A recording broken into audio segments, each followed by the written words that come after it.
एक बार भगवान बुद्ध अपने शिष्यों के साथ यात्रा कर रहे थे। रास्ते में उन्होंने एक युवक को देखा जो बहुत उदास था। बुद्ध ने उससे पूछा, तुम इतने दुखी क्यों हो? युवक ने कहा, मेरे बहुत से दोस्त हैं, लेकिन जब मुझे मदद की जरूरत होती है तो कोई साथ नहीं देता। बुद्ध ने मुस्कुराते हुए कहा, सच्चा मित्र वही होता है जो मुश्किल समय में तुम्हारे साथ खड़ा हो। फिर उन्होंने एक कहानी सुनाई। एक बार दो मित्र थे। एक दिन जंगल में वे शिकार पर गए। अचानक एक शेर आया। पहला मित्र भाग गया और पैर पर चढ़ गया। दूसरा मित्र डर के मारे जमीन पर गिर गया। शेर उसके पास आया, लेकिन उसने अपनी सांस रोक ली और बिल्कुल शांत रहा। शेर ने उसे नुकसान नहीं पहुंचाया और चला गया। शेर के जाने के बाद जो मित्र पेड़ पर चढ़ा था वह नीचे उतरकर अपने मित्र के पास आया। तब दूसरे मित्र ने उससे कहा, जब मुझे तुम्हारी सबसे ज्यादा जरूरत थी तब तुमने मुझे अकेला छोड़ दिया। क्या यही है तुम्हारी दोस्ती? सच्चा मित्र वही होता है जो मुश्किल समय में हमारे साथ खड़ा हो, न कि हमें छोड़कर भाग जाए। तुम मेरे मित्र नहीं हो सकते। आज से हमारी दोस्ती समाप्त।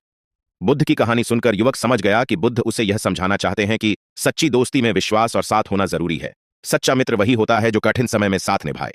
सिर्फ सुख में साथ देने वाला मित्र असली मित्र नहीं होता। दोस्ती में विश्वास, निष्ठा और एक दूसरे के प्रति जिम्मेदारी होना बहुत जरूरी है।